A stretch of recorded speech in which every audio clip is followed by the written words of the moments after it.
Okay, this is lesson 2, and we're going to begin learning HTML. And so we need to create a space for our work. And so let's go into that folder that contains each lesson folder, and we'll create a new folder for lesson 2, call it 02-beginning HTML. Of course, you can call it whatever you want. And let's open up our editor. I'm going to use Text Wrangler. You can use whatever you have decided to use. And a good habit is to immediately save it so the naming is straight. And this is going to be index.html. And I need to save this into my beginning HTML subdirectory. And if we go to that subdirectory, we can see that there is index.html. So we are all ready to go.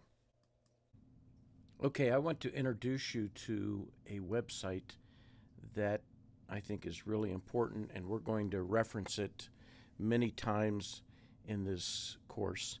And it is w3schools.com. If you type in W3Schools and press enter, your search engine will lead you to this website. And the claim is the world's largest web developer, but this is a site that is just chock full of examples, explanations, tutorials, and work areas where you can see it working, you can try it out, a lot of examples of how things work. It's just a great resource for you in learning and also researching different ways to do things. And so keep this in mind. We'll keep coming back and looking at this. If you open it up and go to the reference section, and under HTML, you'll see HTML tag reference. And this is where we're going to begin. We're going to begin talking about tags. Okay, remember that HTML stands for Hypertext Markup Language, and we mark up the content of our web page with tags. And these are the HTML tags, and you can see a few here are tags that are no longer supported by HTML5. And so if you look through here, you see some things that seem clear, other things that may seem confusing. But these are the tags. Its name is set between the less than and greater than bracket, and that's HTML language. And we will begin by looking first at the doc type. The doc type is how we begin every HTML document. Let's click on here to look it up, and it says must be at the very first thing in your HTML document before the HTML tag. And so this is where we start.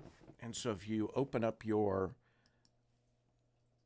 file, your index.html for this lesson, let's create the doc type. And we begin with a less than symbol, an exclamation point, and in capital letters, DOCTYPE space HTML. And that declares to the browser that this is an HTML document. Let's go back to our W3 schools, and let's go back to the tag list in alphabetical order. And you see here this very strange tag, and this is the comment tag.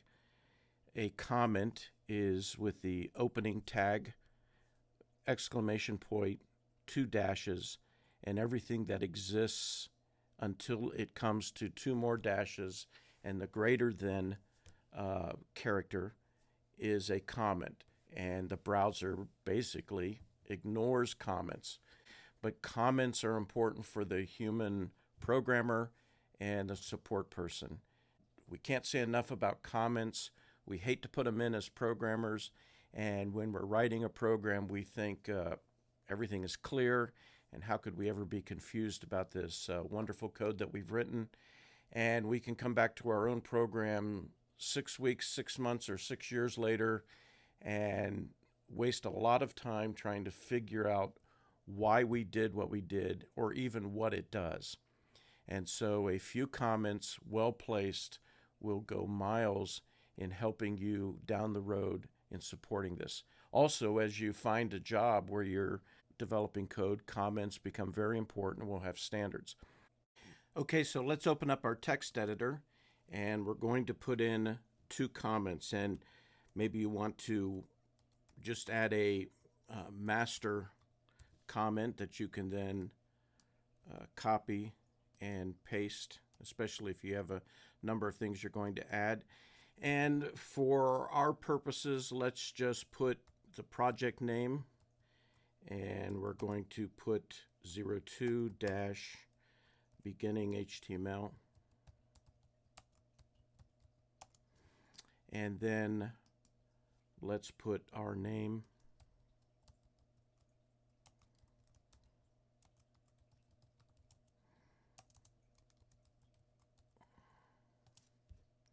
And today's date where I am and recording this is 2015. And there we have it. Now, you can do whatever you want, however you want it. And as you enter the industry, standards become important, especially the more people you have working on documents, the more you want to have a unified look to your work so it's easy to support. And we'll talk more about that as we go along. The life of your project is far greater than just the first time you program things. And comments go a long way in helping you to be efficient in supporting this project in the days and years to come. Let's quickly learn 3 more tags. The first one is HTML. And now we're going to see something new, and there are a series of tags that need to be closed off. HTML marks the beginning of this tag and refers to everything that is found from that beginning tag to the closing tag, which is exactly the same with a /. And there you have it. So everything in between these 2 tags will be HTML.